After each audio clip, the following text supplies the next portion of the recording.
Chapter 157. Alden completely forgot he was flying. The Nomagon stopped in midair while he increased the opacity on his interface to make the three vulva faces that were juxtaposed in his vision clearer. On the left was Alaya, severe and firm with just a hint of sadness at the corners of her eyes. And Orpheus, frightened and sloppy with tears. In the right video window, Luke's expression had frozen. He had gone so still that if Alden hadn't been using the system for this call he'd have wondered if his tech was glitching. "My great-grandson will be turned over to the authorities to pay for his crimes," Alaya said.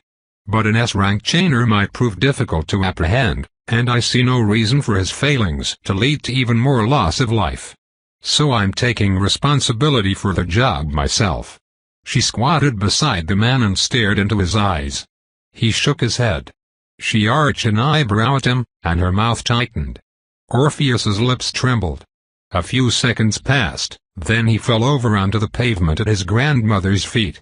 Is he unconscious or faking? Alaya hadn't even touched him. Alden was sure there were word chains that would knock you out like that. Something that completely sapped your energy was the most obvious. But whatever it was, Alaya didn't know how to make an impression. She rose from her fallen grandson's side and turned her face to the water. The camera stayed on her profile. "Anzidora has changed so much since I stepped off the ship that brought the first of us here. And I'm proud. I'm proud to have seen it. I'm proud to have watched most of you grow up in a country where avowed are free." Her voice softened. "Because we weren't once. Not so long ago. When they dumped the first generation here, we were lost young people, searching for new family. For home. But they had no intention of creating a home for us. There were more foreign soldiers than avowed. More scientists studying us than teachers helping us. In this place as far away from their own shores as possible, humans tried to control superhumans. They tried to master us because they couldn't master their fears. Of us, of other worlds, and of each other." She looked back at the camera. "I don't blame them. The powers and creeds they had built their lives on had just been stripped of illusion and revealed to be local idiosyncrasies on the universal stage. Things are so much better now, but—" The corners of her lips turned upward. A knowing smile. "But even though I don't cast blame, I don't forget. As you all know, I've dedicated decades of my life to Anzidora. I have done my best to contribute to the creation of a country where avowed can use the abilities we've been gifted to live as we see fit, to build something beyond the dreams of most ordinary humans, and to protect ourselves from those who would divide us." Alaya swept an arm out. "Anzidora is not a prison anymore. It is our power. Our power. How many times have I stood at podiums and said that avowed must remain united? On this land. Together. We are powerful. But we are also vastly outnumbered by those who would happily use us for their own ends. Or crush us because they long for a way of life that disappeared the minute Earth encountered planets full of new peoples and new ideas. Progress takes time. Work. Faith. I have faith in the Anzidora we dreamed of on the day when a few of us stood on this very spot and watched the last ship full of prison guards return to their own countries to tell their leaders that they had made a mistake. In their rush to handle us, they instead introduced us to each other. And they gave us a common purpose." Alaya walked back over to Orpheus and looked down at him. "The young can't remember what they didn't live through. So I beg you to trust those of us who did live through such times. Superhumans at large and those like them are not liberators. They are selfish and dangerous." She sighed. "It seems that my long-time opposition to the expansion of avowed zones in other countries, and my support for policies that will encourage unregistereds to come forward peacefully and join us here, has made me the enemy of those organizations. The attack on Matadero. It may be my fault in more ways than one. I doubt I'll have much time to explain before someone arrives to object," she said. "But the submerger has been in my possession for many years. It was kept on board my ship, Libra, in a room made by the picklock greater than. It was for my personal use and also for the protection of Anzidora in the event of attack by a foreign navy. All current council members were aware that the submerger existed. It was, if it had ever been needed for anything, always at Dora's disposal. She bowed her head magnanimously. The president has scheduled a press conference for this evening. I won't reveal the identity of the attack's perpetrators before she does. Though I believe sooner is better than later for honesty, and since those identities are known, well, I do demand, and we should all demand, that the ongoing investigation go beyond Orpheus's theft of the device from Libra.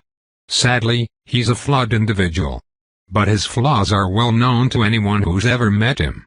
No reasonable person would think he was capable of stealing from a right-made vault of that quality on his own.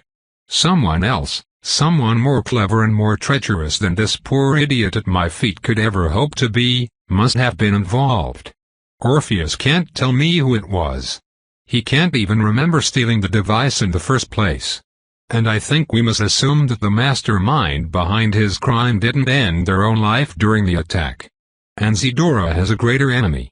And that enemy chose to use my grandson and my submerger to attack Matadero while I was there aiding one of our battle groups.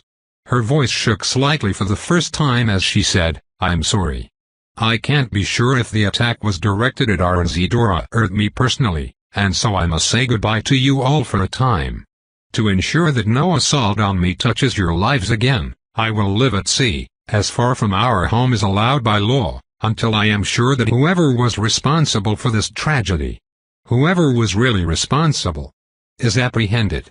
And I will dedicate the next weeks, months, or years of my life to finding out who that was." She closed her eyes. Alden took a breath. He realized he hadn't moved a muscle since she started speaking. "Holy. Luke?" he asked. "Do you know anything about any of—" "I can't talk right now," Luke breathed. "I think I might be dead. You look alive to me. A little pale." "No. I'm dead. I just haven't fallen over yet." Line of asterisks. "My grandmother killed hundreds of people." Luke had fallen over now. His voice was muffled by the pillow he was holding on top of his face, but Alden could just make out most of what he was saying. "I don't think that was supposed to be your takeaway from her speech," he replied, cutting across a patch of lawn toward the front steps of the admin building. "I think the speech was about how she didn't kill hundreds of people? That Orpheus killed hundreds of people. That word was fuck up maybe." Alaya had disappeared from her live stream. Instead, a written letter detailing all of the actions she was taking, and all of the actions she thought the High Council should be taking, to protect Anisidorans from further harm was scrolling up slowly. Alden was confused by Alaya's confession. On more than one level. It had been unexpectedly compelling at the start, and considering how much he didn't want to be compelled by Alaya, that was saying something. And then at the end, when she'd basically called herself the primary target of the whole attack, he'd thought she sounded like a twisted old politician trying to make herself out to be the victim. Only the more he tried to put his finger on why she sounded that way, the more he struggled to articulate it to himself. Someone used her great-grandson to steal a magic device from her ship to attack the place where she happened to be. If you had nothing else to go on, it would look like she either set the whole thing up, someone set it up to frame her, or she was really the target of a failed assassination. But the person who directed the boat with the sinker sender on it toward Matadero had no intention of doing that when they set sail with the device on board. The Artonans had said so. Escherty had said so. "Has anyone ever tried to assassinate your grandmother before?" Alden asked. "Not hard enough."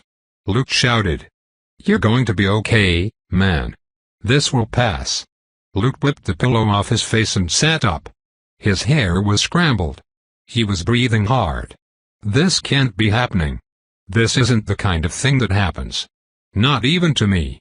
Alden, I might as well have Submerger CO owner tattooed over my ass instead of the V. Just try to calm down and talk things over with any family members who might know something," Alden suggested. Maybe. Another loud scream, this one belonging to someone outside the blanket fort, sounded. "Who was that?" "One of my aunts," said Lute. She'd just read the part of the apology letter about how Allah is selling this apartment and a bunch of other places and using the money to build new houses for people. Oh my God. It's my family's fault Lexi and Khan don't have a house. The personal advisement meeting was on the first floor in a cozy spot that looked nothing like the cramped teacher's office or bland conference room Alden had expected. A rectangular wooden table with just 4 chairs set in front of a wall with an unlit gas fireplace. On the opposite wall, a gallery of matching wooden frames held pictures of famous alumni. There was a coffee maker with a bowl full of pods beside it in one corner. It would have been a comfortable place for a meeting, except for the other attendees. What the heck? Why? Alden thought while he nodded politely and let Celeste show him her favorite kind of coffee pod in the selection of flavored sugars. Why these two? I don't feel like I need advisement from either of them right now. Up until the moment he'd walked in, he'd been assuming that lots of people were getting advised about something today. But while Instructor Klein, who was sitting with his back to the fireplace, might have time for general student advisement at a time like this, Alden doubted that Principal Sleyca did. Isn't she dealing with 100 other things right now? And they were both smiling at him a lot. Sleyca was understandable, but Klein? He smiled at some people in class. Not Alden. His look usually says I'm more of a worrisome project he has been given against his will. Alden took the seat across from the man and stirred vanilla sugar into the coffee. As I was saying. Principal Sleyca stepped through the back of the chair, then sat down. We just want to have a talk with you before classes restart. We're checking in with everyone who was on the bus Friday night. That was a much different end to your trip than we'd imagined. Alden relaxed immediately. It made more sense for this meeting to be conducted by the two of them if they were only checking on the few students who'd been on the span. Since we have you here, we also want to offer you some options for finishing out the rest of this quarter, the principal continued. First, how are you feeling about what's happened? Do you have any concerns or questions? Please feel free to talk about anything you like. The room is private, and anything you say will stay here. Alden didn't really have much to say. The situation on the bridge was over. He was of the opinion that everyone in his class had behaved well and that Instructor Klein had done a good job of instilling order and giving instructions when the sirens first went off. What had happened to him afterward wasn't the school's business, as far as he was concerned, so he brushed over it by saying he'd been transported to a flyer but there had been a problem boarding it. He didn't have any requests they could help him with right now, but he thanked them for offering. It took him just a few minutes to cover it all, and he expected there wouldn't be much more to talk about. But Instructor Klein and Principal Sleyca kept exchanging glances that made him think there was a private conversation going on between the two of them. You've been performing extremely well in the gym, Klein said finally. Principal Sleyca nodded. In the short time you've had since you were accepted, your progress has been exceptional. We were talking about it just before you arrived. A preservation talent that doubled as a shield for you is already useful. In the past couple of weeks, it's revealed a remarkable depth and versatility. Thanks, said Alden. I'm still working out how I caught the tennis balls with my eyes closed. I've made a little bit of progress. I think it's going to take me a while to get the hang of it, but when I do it should be really interesting. Yes. Celeste smiled again. Very interesting. The new word chain you've learned is also going to be helpful to you, Klein offered. Mastering chains is a good way for someone in your position to make up for low foundation points. If you have a knack for them and you're willing to dedicate the time necessary to make them a reliable part of your toolkit, that's something we'll support. Even if it leads the occasional classmate to decide you're cheating with performance-enhancing drugs, the principal added lightly. I decapitated that classmate, thought Alden, so we're even now. He was about to sip his drink when Klein said, with as well as you've done, we all think it's only a brief matter of time before you level. It's good work already for the truncated quarter. With that in mind, we wondered if you might want to consider taking a break from the combat class. Alden accidentally stabbed himself in the chin with the wooden stir stick he'd left in his cup. No. That's a shitty idea. Why would they suggest it out of the blue? No, he said, being careful not to add an exclamation point. I don't want to. Why would I? We only have a few more classes until the end of term, said Instructor Klein. In the long run, skipping them for the sake of recovery and personal study might be for the best. You could focus on your word chains and then start with a full course load again in January. Is this the same man who gave us all a huge lecture 2 weeks ago? You have 21 classes between now and the end of the quarter. Be here 10 minutes early, not 10 seconds late. Take your mediocrity elsewhere, time wasters. It's 14 classes, said Alden. He was trying so hard to keep the "what the hell are you talking about?" out of his voice, even though he was sure it was on his face. I plan to attend all of them. It's why I'm at this school. I mean, I was already a little disappointed we weren't having gym tonight. You're in a cast, Alden, Principal Sleyca pointed out. Yes, but I could have sat on the bleachers and studied what everyone else was doing. And me squish boot greater than will probably be off by Wednesday. I'm seeing a really good healer. They were both still looking at him. Do I need to bring a note from him? Alden asked. I can do that. Porty Loth would most likely use Triceptor, right? Escherty gave me this. I healed it, on his forehead. We're not going to prevent you from attending class if that's what you want to do, Principal Sleyca said. As long as you continue to navigate the course as well as you have been. What? But you have just been through your second disaster in a single year, she continued. The program is competitive and stressful. Those factors encourage power growth in most of our students. However, when life outside of school is delivering more than your fair share of difficulty already, intense training can be something that breaks you down instead of builds you. We want you to be particularly cautious about it given your situation. Thank you, but I'm fine. I also want to point out that this is as perfect an opportunity for you to take a step back as we could ask for, she said. Several other students, including a member of your class, will be taking personal time due to recent events. Your absence wouldn't be shocking or resented. I am shocked and resentful at the suggestion though. So no. I'm really looking forward to being at every combat class, he said firmly. 10 minutes early. There was another awkward pause, then Instructor Klein clasped his hands on the table and dropped the smile in favor of a stern look that was much more natural on his face in Alden's opinion. One thing we haven't really had time to discuss with your class yet, he said, is how important mental state is. And how much superheroing, or any similarly taxing profession an avowed might pursue, involves managing that carefully. For some reason, even with that line, Alden didn't realize a small strike was incoming until it landed. Peace of mind is an excellent word chain, said Klein. Your use of it on Friday night was completely appropriate. But... line of asterisks. This is not a big deal. Alden shoved his hand forward to make the nonagon go faster.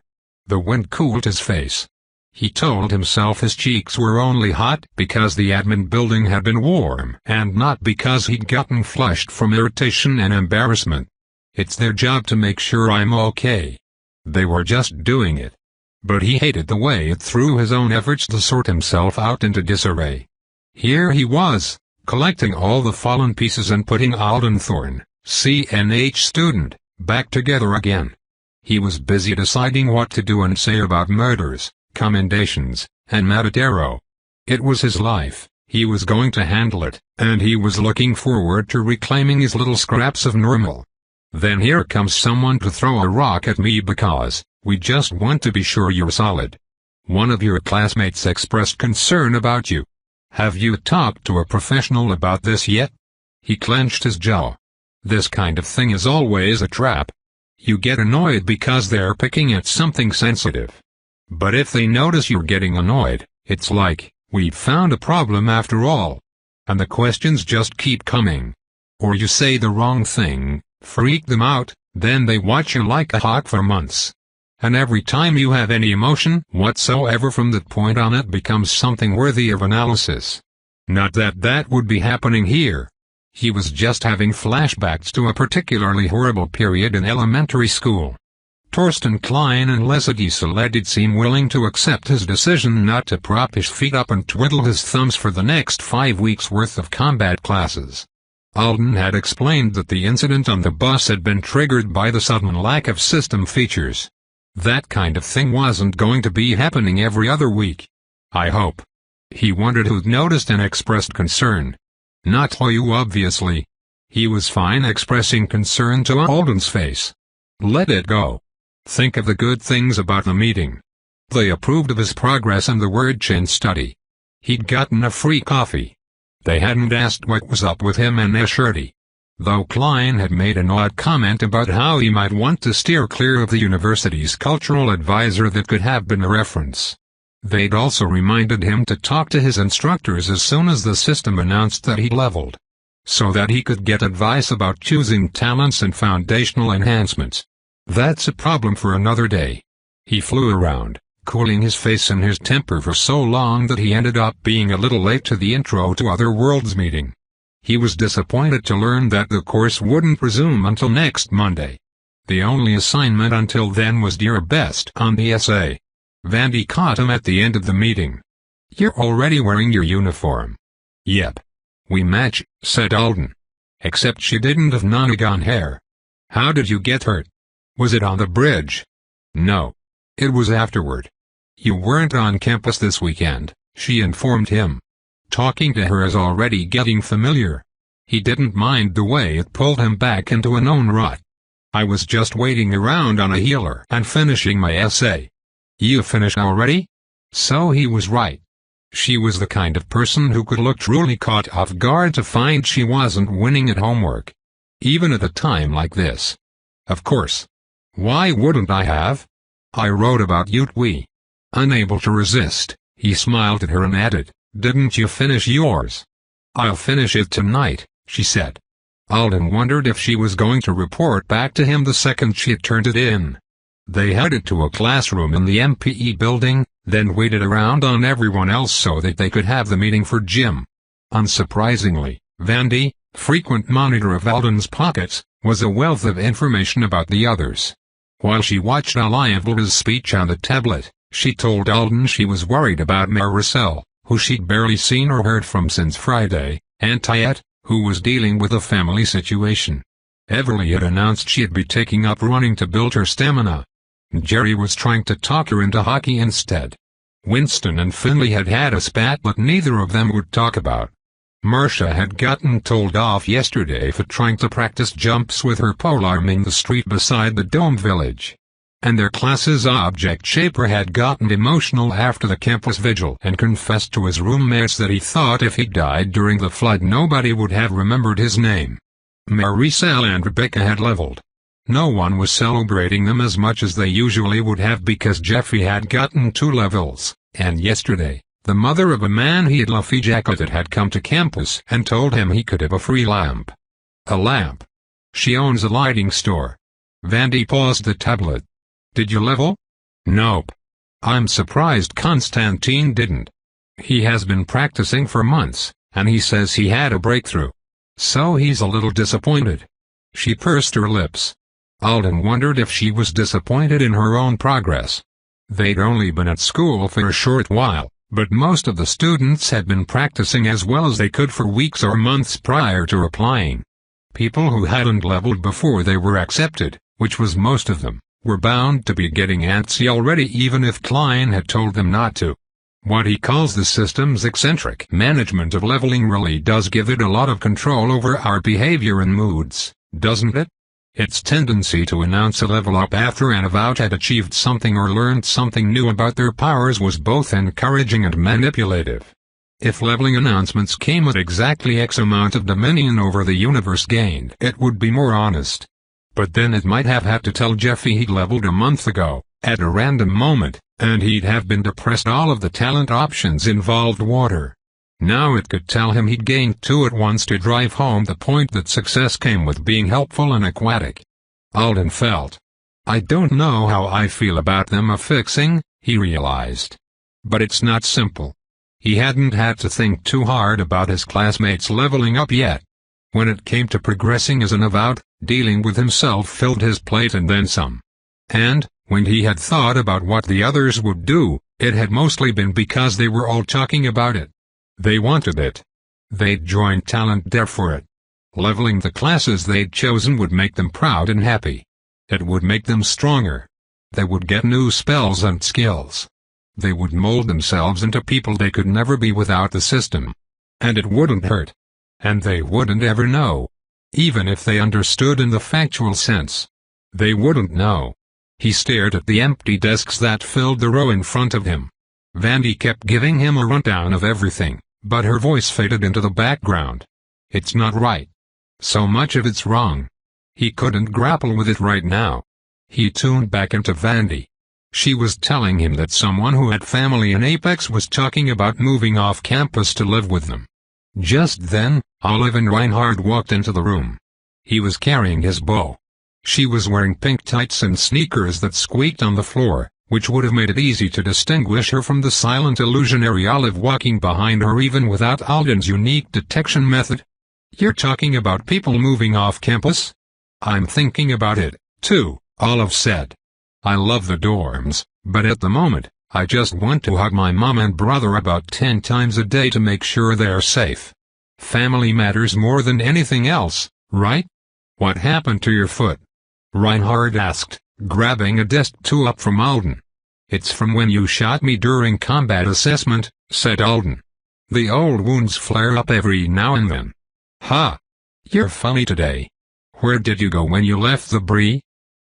Video call from 2761st General View Lart single quote H, Artona connection fee waived. Alden stood up from his desk. "Sorry. I'm getting a call. I need to take it." He hurried out and down the hall before slipping into an open classroom and shutting the door behind him. As soon as he accepted the call, View Lart single quote H appeared. She was on her window seat longer, arms crossed over her chest. Alden scanned the room around her for signs of Stuart. Usually he was right there to snatch the tablet from his sister. "Are you squashing him again?" he asked in Artonan. Both of her pink eyes were focused on him. When she didn't answer for half a minute, Alden wondered what was up. When it went on for another half a minute, he got nervous. "Where's your brother?" "In the big living room," she said finally, trying to force everyone else to understand something that I can already tell will only ever make sense to him. "Well, that's an answer." She pointed the middle 3 fingers of one of her hands at him. "Stu likes you more than I realized." "What does that mean?" She didn't seem mad. But she did seem a lot less jokey than usual. "He did name Alden after me," Alden answered when he couldn't think of anything else to say. "We do talk every week." "Yes. But he experiments sometimes in pursuit of personal development. He has phases greater than." Alden waited. Questions about the home wandering greater than human were asked today. And he was forced to confess that he didn't contract with you for privacy of the house. "Oh shit. Is he in major trouble for that?" Stuart made it sound like it wasn't going to be a huge issue. "I don't mind getting a tattoo for that," Alden said quickly. "I have no desire to share information that shouldn't be shared. What kind of idiot would even want dirt on these people?" It sounded hazardous for the health. "It's not that serious," said View Lart single quote H. "Not to me, anyway. I just wanted to look at you a little harder." Alden swallowed. "And I wanted to tell you that Stu will either call you soon or never again. Depending on how the discussion in the big living room goes." "Why?" Alden said. "Did I do something?" "No. He's just fallen into the trap greater than of a family negotiation greater than. She smiled. "We'll see how it turns out." Chapter 158 Alden. "Hey, Alden. It's over." At the sound of his name coming from Winston Feather's mouth, he looked up to realize that instructors Klein and Murion were finished speaking to the class. Earlier, Alden had pulled out his tablet in case there was any need for note-taking, and it lay untouched on the desk in front of him. His thoughts had been on another planet ever since View Lart single quote H had ended the call. "So," Winston said, "what do you think of my offer?" At the start of the meeting, the speedster had raced ahead of Hoyu to steal the seat directly in front of Alden, for the purpose of making another offer to present Alden's avowed selection story to his own fans. Waves of disinterest had flowed through Alden as soon as Winston said social media collab. "You'd have instant access to my follower base," the boy was telling him now. He flashed a grin. "You know how much that kind of exposure would help you with your launch." Why is he saying no so knowingly? Like we're in on something together. Alden had expected Winston to be extra obnoxious after running into the fishing line neck first. But he'd thought it would take the form of more jealous glares and insecure put-downs. This was so much stranger. The fans will love it. "We have to do it this week, though. My posting schedule is completely full for months. Couldn't fit you in anywhere else. And there's so much interest in Zedora right now. Globally, I mean. It's a perfect time for—" "I don't think it is," said Alden. "Who makes 'em meet me? I'm amazing. Post at a time like this? I'm not interested, but even if I was, I wouldn't do it now. It would either disappear in the noise or blow up in my face because it's tone deaf. This sounds like a scam." Winston gaped at him. Reinhard snickered. "Was that too harsh?" "I'm sure that's not how you meant it," Alden said. "But, yeah. Thanks for the offer anyway." Winston sputtered something defensive. Alden didn't have the bandwidth for him. He had barely gotten the gist of what the instructors had said over the past 15 minutes. Morrison Waker was safely back on the planet as of this morning, and he'd be returning to teach classes. Possibly with some days off since the government was trying to rope the more famous superheroes into PR work on behalf of the country. Alden wasn't sure what that meant. Did they want Big Little Snake to talk in a comforting drawl about the strength of Zedora while he bulldozed through the rubble? Fragment would definitely be gone for the rest of the quarter since she was heavily involved in cleanup. Alden had looked around to make a commiserating expression at Maricel when he'd heard that, only to find she wasn't present. Lots of people were out, though. He assumed they were watching through interfaces. They'd be having duels on Wednesday for the first time. One-on-ones. And between now and then, they were supposed to watch footage of another first-year combat class having their own duels to get an idea for the rules and how it would work. Other than that, the instructors had thanked everyone for their good behavior during the crisis, reminded them to come forward with any personal problems that might affect their performance, and told them to be cautious about getting swept up in volunteer opportunities that might come their way in the next few weeks. "Remember, you're still new to being about," Marion had told them. "None of you know what you're doing yet," said Klein. "A lot of groups with good intentions are trying to assist with the recovery, but most of them are disorganized non-professionals who have never used their powers for anything more complicated than lifting a piece of furniture," Klein interrupted. "What we mean is that they may not be the best judges of their own limits or yours," said Marion. "If the authorities don't put a stop to it, someone will drop what's left of a house on someone else's head before this is over." Klein's voice was dire. "Don't be the one who does it, and don't be standing underneath it. If you want to volunteer, do it through school clubs with advisor oversight." The two of them had kept going after that, but Alden didn't know what about. "I don't think I missed any critical information at least." He stood up from his desk. "I'll figure it out later if I did." He tried to turn his thoughts back to his surroundings, but it was hard. Stuart was having a negotiation with his family in the big living room. "About me?" he wondered as he tucked the tablet into his bag. "It sounds like it might be about me." But no matter what angle he looked at the information from, he didn't see how the family could have more than a 10-minute-long conversation with him as a main topic. The art single quotations who weren't named Stuart Alice didn't even know him. Viewlart single quotation had made it sound like the family negotiation had started because someone had found out about the privacy of the house contract. But Alden had told her he wouldn't mind doing it. In fact, he'd prefer to do it so that Stuart's family would be comfortable around him. As far as contracts went, one that asked you not to share embarrassing private information you learned about someone as a visitor in their home was mild. Like having magical backup to support your basic decency. What if I really never get to talk to him again? She didn't mean never, right? She was being dramatic? Viewlart single quotation hadn't clarified, and Alden had been too off-balance to ask her before she hung up. He felt like someone had pulled a rug he hadn't even known he was standing on out from under him. In just a few long phone calls, Stuart H had come to occupy a larger spot in his life than Alden would have imagined right after Thegund, when the Artonan boy mistook him for a hallucination and closed the door in his face.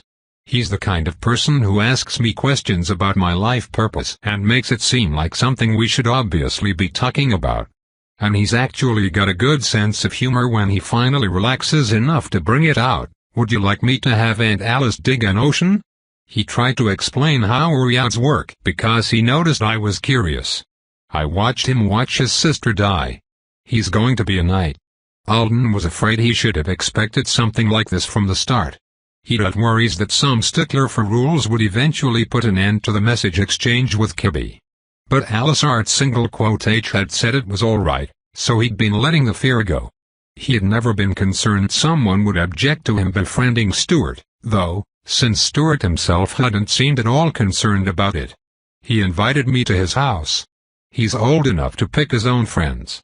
Maybe it's not really about me. Maybe it's about... He couldn't think of anything. He didn't really know the H or their family dynamic. Because of the number of secrets still between them, he didn't even know Stuart's specific concerns well enough to guess. Violart had said her brother was trying to force everyone else to understand something that would only ever make sense to him. I can definitely imagine that, but at the same time, the world around him intruded suddenly in the form of Constantine vaulting over the row of desks to his left. He gave Alden a smile that thoroughly showcased the new gap in his teeth. I'm coming with you and Alexei. Thank you so much. Snap out of it, Alden. Sure. It's no trouble. You can meet our sister. She wants to tell everyone she has been to another planet, so you can say, me too. And you'll hit it off right away. The important question, though. How fast are we going to fly? Alden hadn't actually pre-planned his flight speed across the water. I don't even know what the top speed is. Not so fast I knock anyone off. That's not what you're supposed to be asking him. Everly shouted from across the room. How can you get distracted in 2 seconds? That's right, said Khan. Everly wants to know how many people the General's green thing can hold. She's heavier than she looks, but she's still very small. Oh my, stop. Stop talking. I'll ask him myself. Everly broke off her conversation with Jupiter and rushed over, a baby blue tote bag swinging from her shoulder as she bumped her boyfriend out of the way. She looked up at Alden. I told him to ask you if you minded carrying someone else, and then to ask you if you wanted to charge anything. My parents would pay you. I'm definitely not charging. He did wonder what the Nomagon's weight limit was. 4 people would easily fit space-wise. I think it'll be fine with all of us. If not, he assumed Drusiata would prevent them from doing it. Line of asterisks. Line of asterisks. They all headed back to the dorms after class so that everyone could pick up whatever they needed. As soon as the door to the Huntski Lodge closed behind Alden and his roommates, Hoyu said, "What the hell? The Volras." Lexi made a face like the name had struck his vitals. I was on a call with Loot when Alaya made the announcement. Alden dropped his bag on the kitchen table, eagerly taking in the familiar furnishings. None of it got wet or ruined. There was a trail of dirt on the fluffy rug. It led between the sofa and the fireplace to the window, where one of the metal wastebaskets they had in their bedrooms had become home to a large tropical plant with long striped leaves. That's new. How was he doing? Hoyu asked. Not fine, said Alden. I told him it would be okay, dash. In what universe? Said Lexi. Alden shrugged. I have no idea what it'll be like other than crazy, said Hoyu. The internet's like a minefield right now. People are saying everyone with a V in their last name should be arrested, but also that Alaya is a hero for apprehending her own grandson and revealing the truth about the hidden enemy on the High Council. Wow. They are going full government conspiracy theory already? Alden asked. Lexi groaned again. "We'll have to get on the same page," Hoyu announced. "And we'll make sure we're saying something other than ergo when someone asks us what Luke knew and what he thinks and what." "I didn't sound like ergo," Lexi protested. Alden looked at him. "I didn't," Lexi said.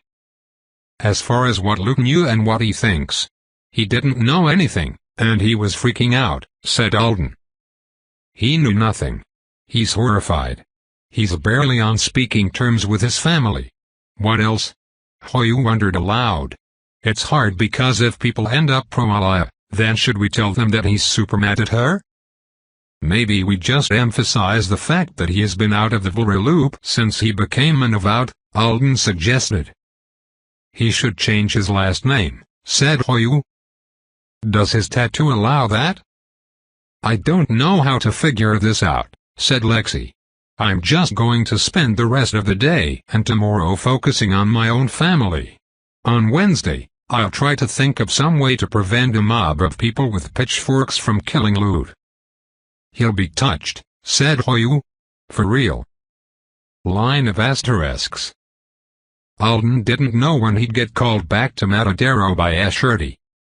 So far, he seemed to have free rein and an open schedule, but in case the situation changed fast, he grabbed a few clothes for himself and stuffed them into his messenger bag.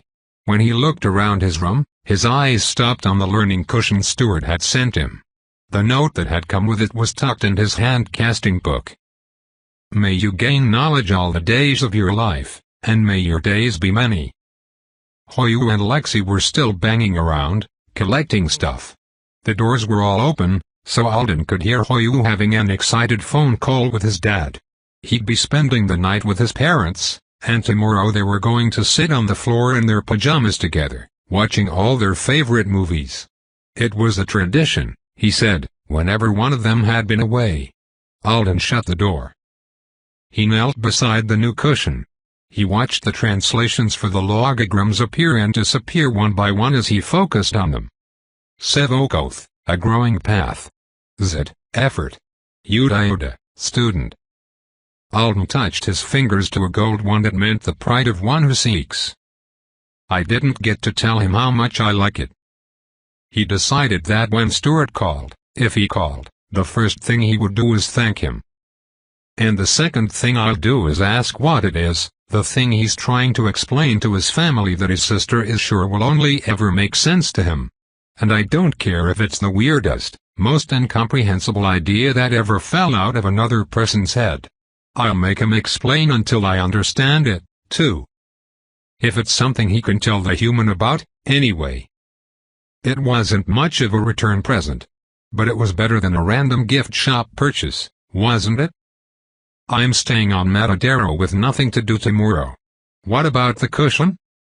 Having it for practice would be nice, but hauling it over the ocean and back sounded a little ridiculous.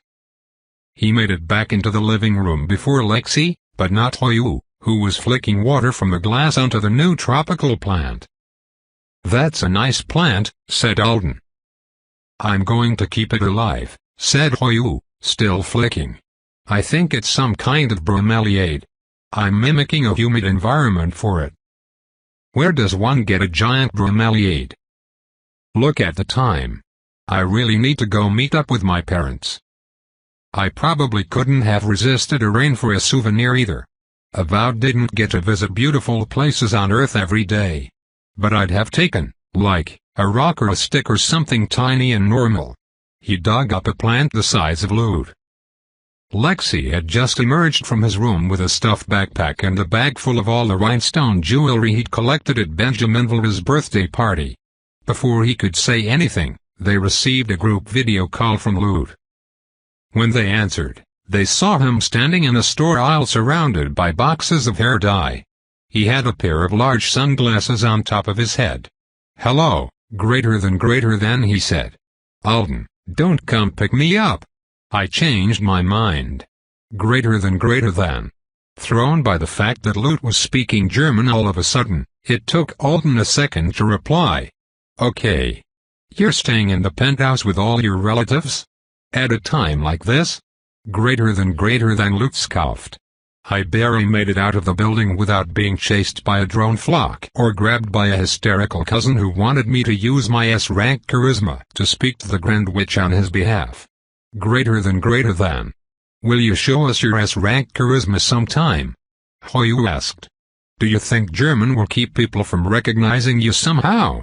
Said Lexi. Luke grabbed a box of brown hair dye and shook it. The German is only the first part of a plan. I'm going to hide out with Dad and one of his friends for a couple of days. He seems to think me coming to save him plus the drunken armpit apology was. Greater than he made a face. I have work Wednesday afternoon anyway. I might stay an extra day or two and ask my boss some questions. I could watch from a safer planet to see what this situation becomes. Greater than. You want me to sleep in your bed and see if an assassin attacks me in the night? Hoyu offered. Alden automatically looked around for Draciata. Before I let you guys go, Raven's Wing or Nutmeg? Greater than. Are those hair colors? Alden asked. Or are you thinking up a new codename for yourself? Line of asterisks. Hoyu managed to send 3 group text messages mentioning Nutmeg Vlra before they even made it into the garden. Should I do Ludwig van Nutmeg next? He asked as they exited through the dormitory sliding doors. You should stop your dad from tasting things out of the planter labeled painful vegetation, said Lexi, nodding toward the other end of the garden. Hoyu's parents were there, both dressed casually. His mom was laughing at something his dad had just said. I know they won't hurt him, Lexi continued, but I'm sure the people who are growing those don't expect someone to come along and eat. Oh. Hoyu sideswiped him in his hurry to get to his parents. You came all the way here. I thought I was taking the bus. Come see our lodge. Lodge? A voice asked from behind them. Con had just come out with a small duffel bag.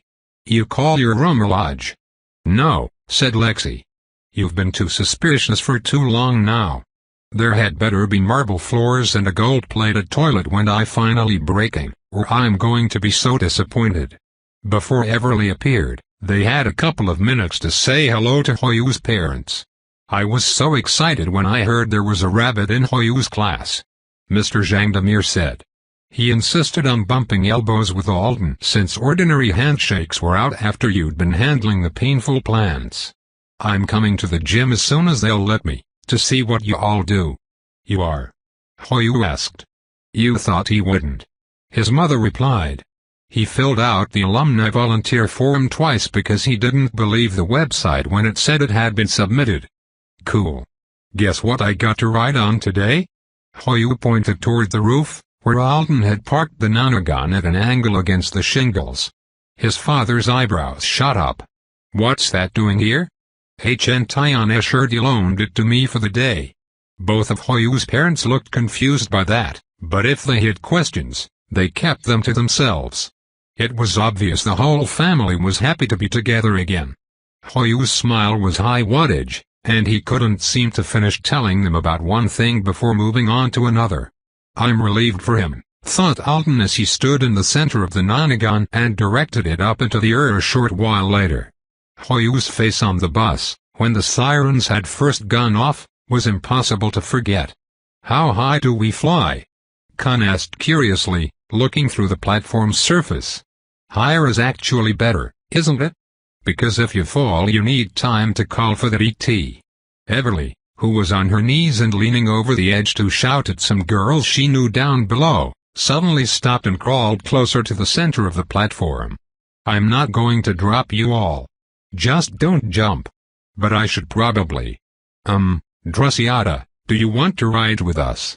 We're going to F-City. That's the island to the south. He spoke to the because he didn't know where else to speak. Or are you already riding with us? There was room, and if the Vitari was silent and good at dodging people.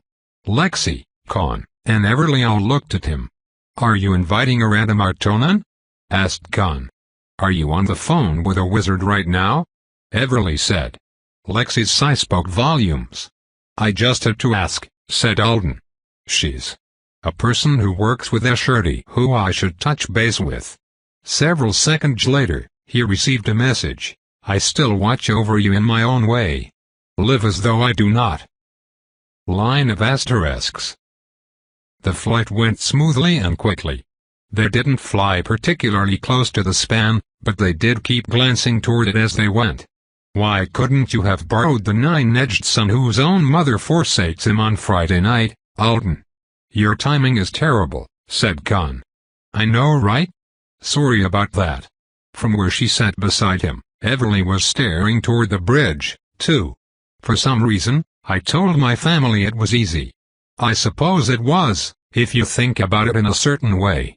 We only ran a bit, and then Maricel flew us. It was just a few minutes of being scared, really, and I didn't get hurt." "Easy is still not the word I would have used," Con said. "I know. And you lost your teeth. That part was fun. I moved a car. Lexi sliced one. We're officially real avowed now. But everything else." He shrugged. "We're all okay. That's what matters. And Lexi's boat became slightly famous." "Your boat?" Alden exclaimed, turning to look at Lexi, who was standing up on his right. "What happened to it?" "It's on top of our building," Lexi answered. "It got stuck there somehow when the water fell away." "The little white roof boat is yours. I saw that on the news. I should have sold it last weekend," he said. He didn't sound as grumpy about it as he usually would have. Either Lexi's happier when he gets sunshine and a breeze, or he's happy to be going back to his family. Less than 2 minutes after they crossed the coastline, Alden was lowering the Nonagon down toward the parking area in front of a small warehouse. Everly had called ahead, so their arrival wasn't a surprise. Her father and grandfather were outside waiting on them, and before the platform had even stopped, she sprang off to run toward them. "Mr. Kim's a crier," said Con, as Everly's dad grabbed her in a hug that lifted her off her feet. "I saw him use an entire pocket pack of tissues when he watched her in one of our school plays, and she didn't even have a major role." He jumped off to take Everly the bag she'd left behind.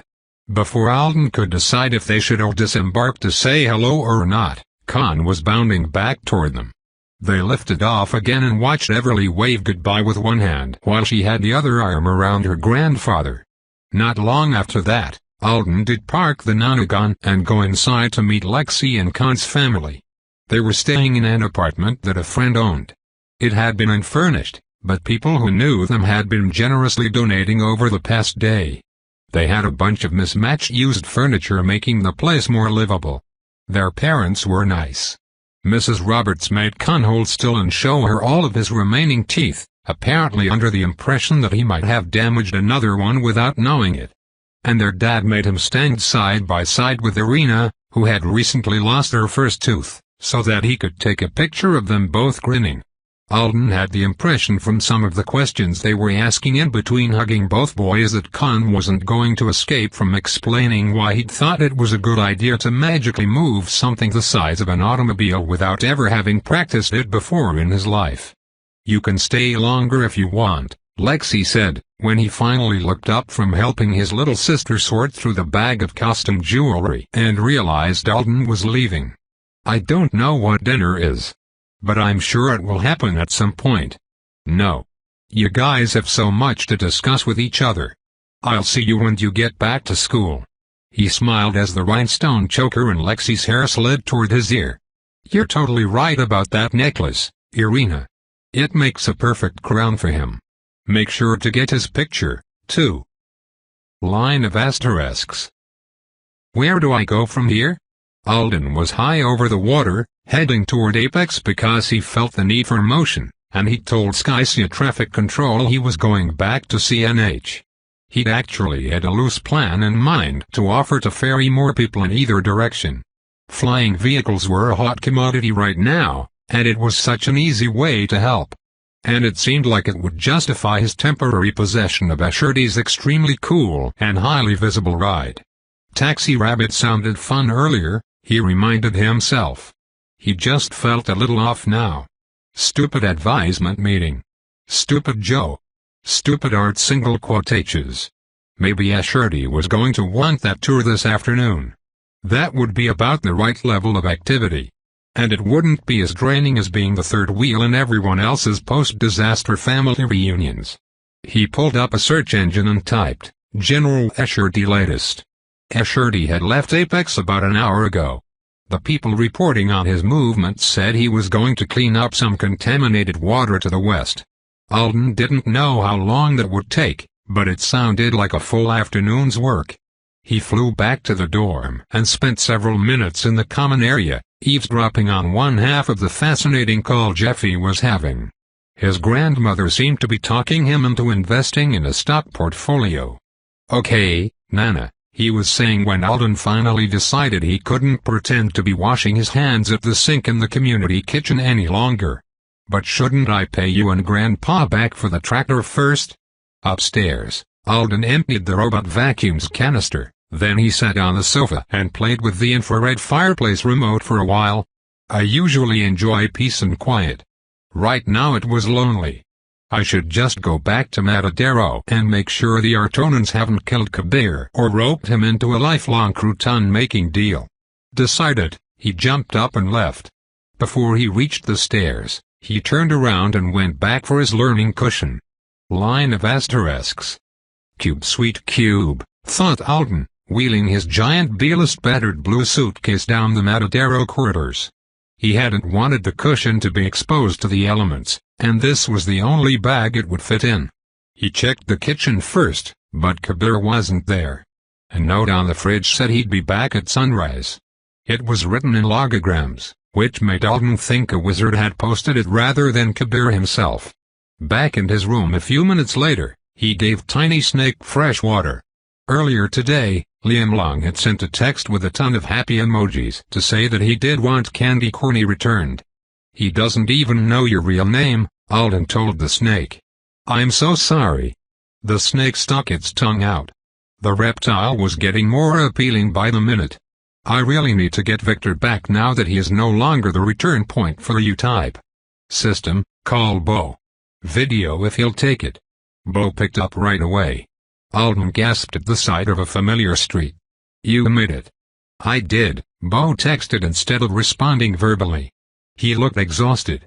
The bright yellow tank top he had on was completely inappropriate, both for his image and the Chicago weather. "They sent me to the consulate. I'm a block from home now. Time to find out what happens when a runaway comes back after months." That's right. He's about to have to figure out how to do school again and some form and work things out with Jeremy. And see his parents again. Are you gonna be okay? Right now I really wish I hadn't had to use the escape option. I'm better, but I trashed everything else. But yeah. I'll figure it out. Good luck with your mom and dad. Tell them I said hi. Bo stopped walking. I will. Thank you. I'll let you go. Go find yourself some glasses. And walk faster. You're gonna freeze. Are you alright, Alden? Yeah. I just got attached to a snake I found, and I'm upset someone's taking it away from me. Get home safe. It's been long enough. And I was going to call Connie anyway. Line of asterisks. Line of asterisks. Connie Hatcher had just opened the door of a climate-controlled storage unit when her nephew called. He was sitting in a chair beside that orange snake he'd showed her the other day, and he was looking sharp in one of those black school uniforms she'd only seen in pictures on the Chilena North website before now. He was smiling. School must have gone well. Hey, Connie, Alden said. His green eyes widened. Is that the storage place? It is. She stared at the stacks of boxes, plastic tubs, and everything else that had been stuffed inside years ago. I haven't been here in a while. I almost forgot it existed. You did mention it a few times. What are you getting out? He asked curiously. Or putting in? Are those antlers? She looked around until she found what he'd spotted. Those are antlers. Your grandpa went bow hunting about 3 times, if I remember right. Do you want them? Do you want anything out of here?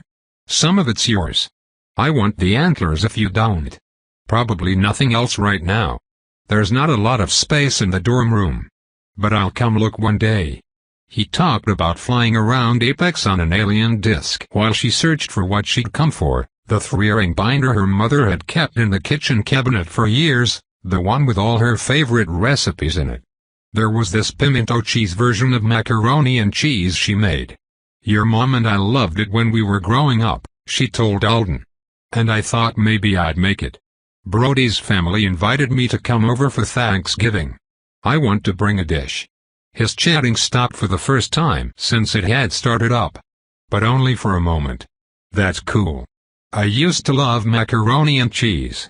I'll make it for you if I get good at it," she said. "If you decide you want to cheat the diet a little." Connie didn't know why he'd gone vegan. "I don't know why so many things." "I pulled up the carpet," she blurted as she yanked the next container off of the pile. "In the hall." "The puke carpet?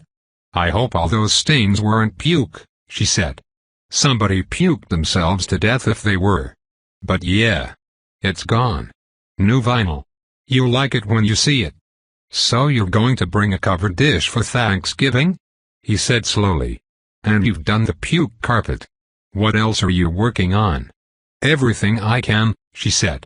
"I bought Artonin pudding squeeze tubes the other day because soccer moms said they were popular with kids, and Brody's nieces were staying over." "Are you sure you don't want anything but the antlers right now? I can show you some other stuff. The antlers are good. You wanted to talk to me about something the last time I called. What was it?" She set aside a stack of old magazines. Alden looked interested. He'd had a good day flying something with his new friends. "It was a little serious," she said. "And I'm not good at that kind of thing, you know." He waited. "I just wanted to tell you that it's fine for you to take me off that special list of 2 people. Whenever you want or need to," she said.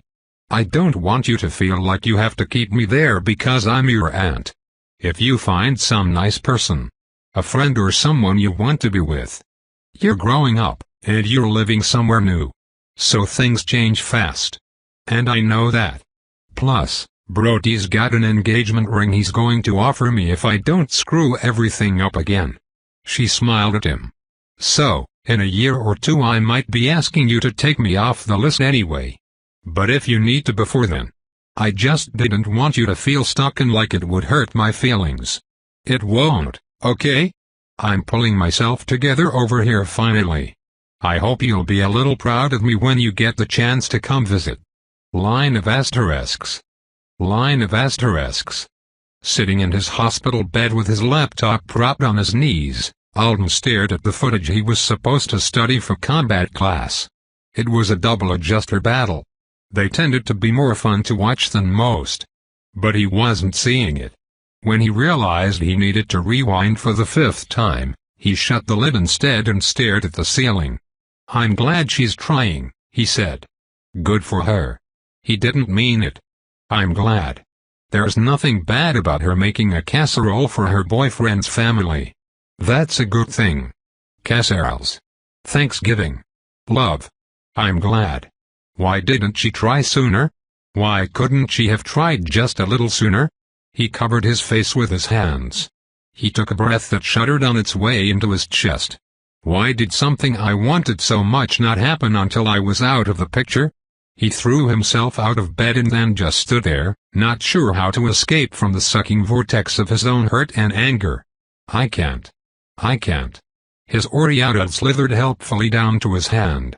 Maybe so he could use it to blow a hole in the wall. Video call from 2761st General View Lart single quote H, Artona connection fee waived. Alden stared at the notification for so long he figured he'd probably broken some kind of record for keeping nights waiting. He shoved the Oriat back up his arm. Answer. Stuart's face appeared. He was smiling eagerly, and his sister was nowhere to be seen. Hello. Would you like to be my guest at the rapport? Alden processed Stuart's expression, the fact that he was being allowed to call, then the question. In December? He asked. Yes, said Stuart. But also. Now? Now? What a strange word that was. Now, said Stuart. Unless you were busy. If you're busy, we could. I'm not busy, said Alden. I'll come. Tobe continued.